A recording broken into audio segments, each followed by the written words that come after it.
Good morning সকলকে। কেমন আছো তোমরা? আশা করি ভালো আছো, আমিও ভালো আছি। শর্মিষ্ঠাস ব্লগে তোমাদের আরও একবার স্বাগত জানালাম। আজকে হচ্ছে সানডে, এখন বাজে 8:30 পৌনে 9টা।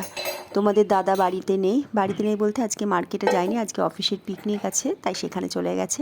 মামুনও বেরিয়েছে, ওর একটা কাজ ছিল, ঘরে আছে আমি আর মুনায়। এখানে একটু উষ্ণ গরম জল খেয়ে এখানে চাটা বসিয়ে দিয়েছি। ঘর দোরগুলো মোছা হয়ে গেছে। আসলে একটু আজকে প্ল্যান হচ্ছে কালনাতে যাব। ভাবছিলাম শ্বশুর শাশুড়ির কাছে অনেক দিন যাওয়া হয় না, শ্বশুরও তো আসতে পারে না, বয়স হয়েছে, তাই ভাবলাম একটু ঘুরে আসবো। তা দেখি মুনায় যায় নাকি, তাই এখানে চাটা বসিয়েছি, চাটা খাবো, খেয়ে তারপর ওকে ডাকবো, যদিও যায় তাহলে যাওয়াটা হবে। আর একা একা না, দেখবা কিছু কিছু জায়গায় একা একা যেতে ভালো লাগে না, সব জায়গায় তো একাই যায়, আর একা চলতেও হবে। আর কয়দিন মেয়েদের বিয়ে থা হয়ে গেলে তো সব জায়গায় একাই যেতে হবে, কিছু করার নেই। কিন্তু কিছু কিছু জায়গায় মনে হয় কি একটু সাথে কেউ যদি থাকতো ভালো হতো, নাহলে বোবার মতো লাগে। তা যাই হোক, দেখা যাক, ও যদি যায় তাহলে দুজনে মিলেই যাব, যেহেতু যাওয়াও হয় না অনেক দিন। আর এই দেখো এখন একদম স্টেশনে বসে আছি। ও বললো যে হ্যাঁ মা যাবো, আর আমাদের 10টায় ট্রেন। তাহলে ভাবো কত কম সময়ের মধ্যে তাড়াতাড়ি করে রেডি হয়ে নিয়েছি, নিয়ে এখন হচ্ছে এখানে বসে আছি প্ল্যাটফর্মে।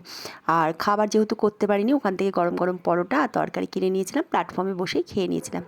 দিয়ে এখন চলে এসেছি শান্তিপুর স্টেশনে। হালিশহর থেকে যেহেতু শান্তিপুরটা অনেকটাই ডিস্টেন্স হয়ে গেছে। আমি এখন এসেছি কালনাঘাটে, মানে আমার শ্বশুর বাড়িতে এসেছি। তোমাদের সাথে তো সেরকমভাবে কথা বলাও হয়নি, খুব তাড়া ছিল, তাড়াতাড়ি করেই চলে এসেছি।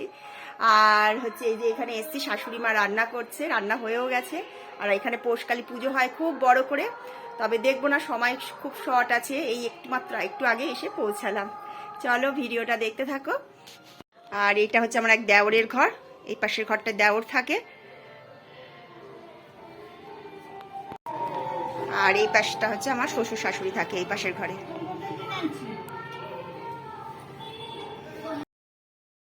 তারপর হচ্ছে আমার শাশুড়ি মা আমাদের জন্য একটুখানি পিঠে করেছিল, মানে ওই চিতল পিঠে দিয়ে একটু পায়েস দিয়ে করেছিল আমাদের জন্য।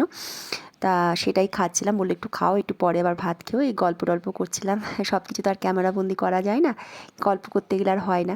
তারপর খাওয়ার টাইম হয়ে গেছিলো, এখানে রান্না করেছিল, মাংস করেছিল, তারপর পালং শাক, ডাল, এইগুলো করেছিল, খাচ্ছিলাম। আর একদম সামনেই না পৌষকালী পুজোটা, তা শাশুড়ি মাও বলছিল যে চলো না একটু ঘুরে আসি আমরা, গিয়ে তুমি পৌষকালীটাও দর্শন করে আসবে। মায়ের কথা শুনে তখন কি আর না করা যায়, তাই গেছি। সময়টা আসলে ভীষণ যেহেতু কম আমাদের, আবার ফিরতে হবে, তাই মেলা পুরো ঘুরিনি। আর এই পুজোটা না অনেক দিনের, খুব সুন্দর পুজো হয়। আগে আগে আমি অনেকবার এসেছি এখানে পৌষকালী পুজোতে, রাত্রে থেকেওছি।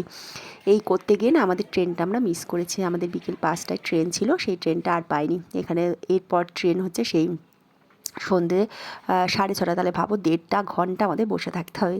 তাই মুনাই এখানে একটা পনির পিৎজা অর্ডার দিল, এটা বসেই খাচ্ছিলাম। তোমরা ভালো থেকো, সবাই সুস্থ থেকো।